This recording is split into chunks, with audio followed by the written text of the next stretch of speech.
Assalamualaikum warahmatullahi wabarakatuh. Ketemu lagi di channel Bibi Chai. Gimana kabar kalian semua teman-temanku? Semoga dalam keadaan sehat walafiat ya. Biarpun aku sendiri suaranya agak serak-serak bahasa gila nih, nggak tahu kenapa tenggorokan ini rasanya gatal ya. Sebenarnya udah minum obat berkali-kali tapi tidak mempan, ya udah aku biarin aja. Terserah dia sembuh silahkan gitu. Saya udah capek, udah muak dengan melihat keadaan obat yang bunder-bunder seperti itu. Oke, lanjut aja. Tapi sebelum aku lanjutkan, bagi kalian yang baru melihat channel aku dan belum subscribe, silahkan di subscribe dulu ya teman-teman, dan juga dipencet loncengnya biar kalian tahu langsung ada notifikasi yang masuk untuk video-video yang baru aku upload. Oke, terima kasih yang udah subscribe ya. Oke, lanjut aja. Di sini aku mau sharing atau kasih tahu pengalaman aku cara mengatur keuangan atau gaji kita.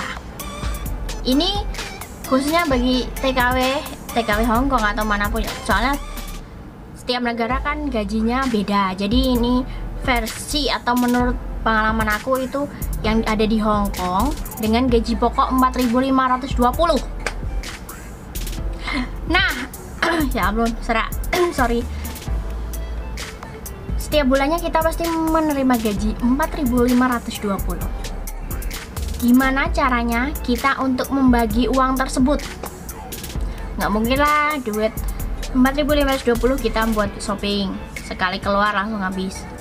Yang bros lah. Yang pertama, langsung aja ya. Jumlah gaji kita berapa? 4.520.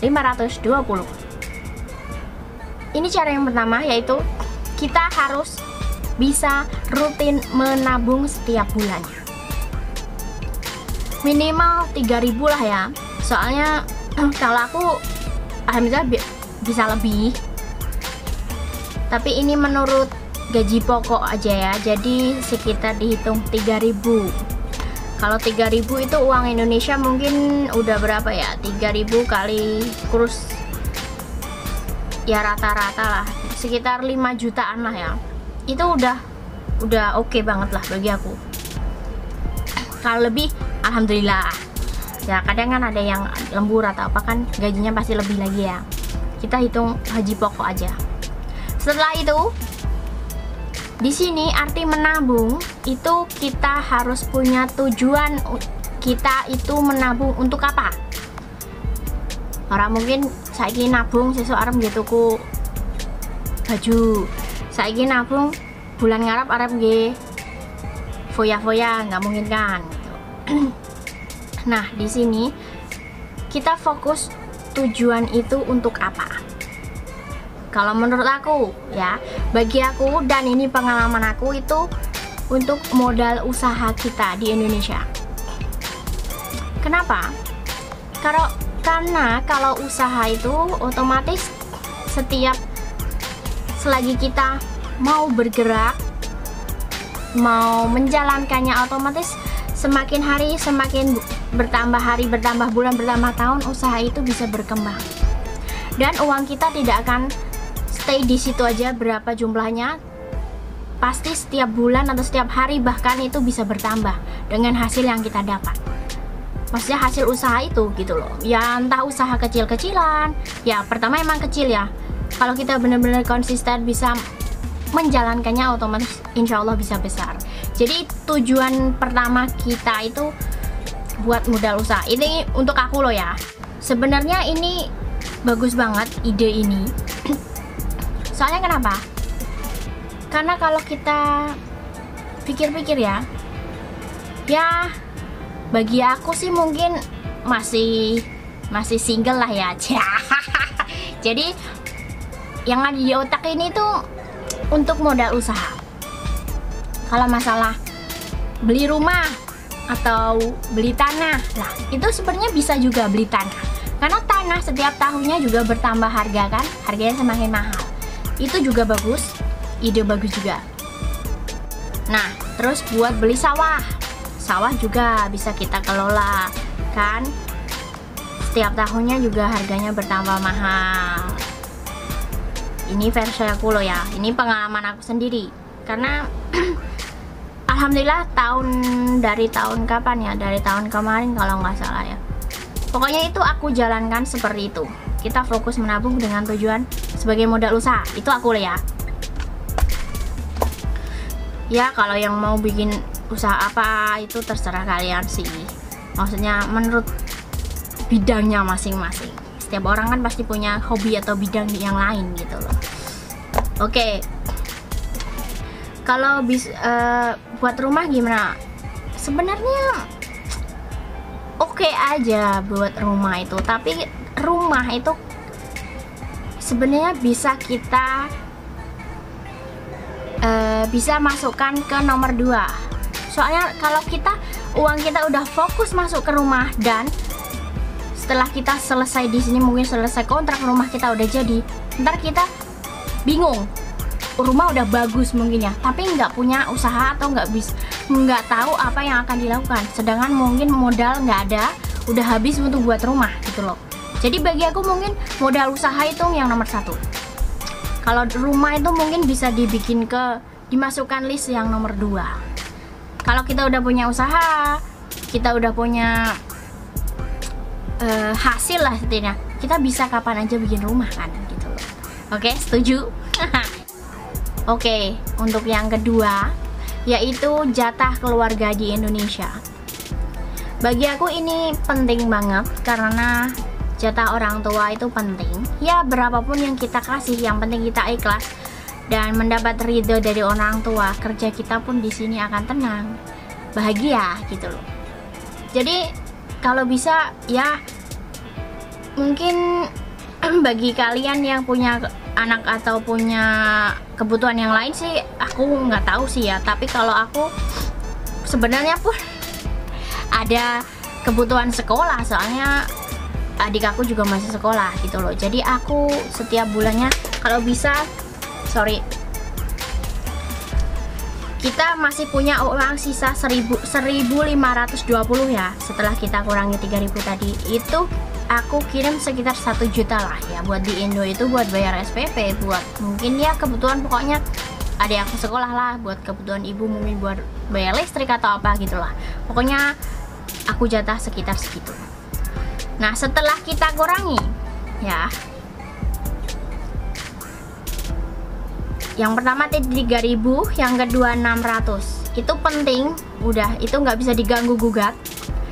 Kita masih punya sisa 4.520 dikurangi 3.000, 1.520 dikurangi 600, kita masih punya 920.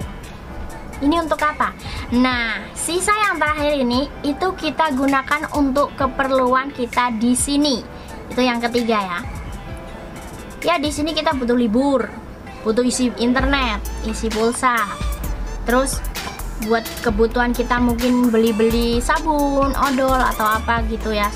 Mungkin kita di sini juga perlu gitu loh. Nggak mungkin nggak usah beli odol, nggak usah beli ini kan, nggak mungkin. Namanya apalagi cewek. Mungkin beli make up atau apa, itu kita juga harus membaginya loh. 920 itu 1 bulan. Isi padat dong. Terus beli mungkin sampo, odol, pokoknya itu. Dengan libur kita yang satu bulannya itu ada 4 kali. Jadi uang segini bagi aku sih cukup-cukup aja gitu loh. Setiap minggu mungkin patadong mungkin sekitar 100, itu bisa kita gunakan ya, mungkin paling liburnya kemana, nggak usah jauh-jauh lah ya, namanya juga kita mengirit ya ora apa-apa lah, sakjane ngirit-ngirit iki, sing penting kan ya ono hasilnya gitu loh. Nah jatah buat libur mungkin 100 setiap libur, itu udah cukup 100 ya, sekitar 100 lebih lah mungkin. Kalau sekali makan mungkin, kalau aku kan kalau libur sendiri, kalau libur biasanya itu bangunnya siang, jadi jatah sarapan itu di skip, nggak ada.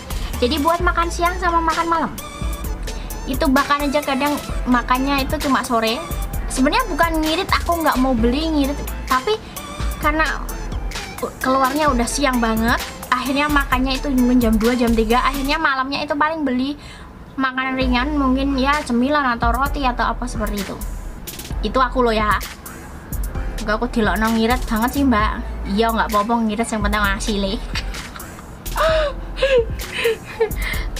Daripada ngirit nggak ada hasilnya kan ya diguyup tangguh loh cah, diguyup pitik ya. Jadi kita harus bisa handle uang 920 itu untuk keperluan kita di sini.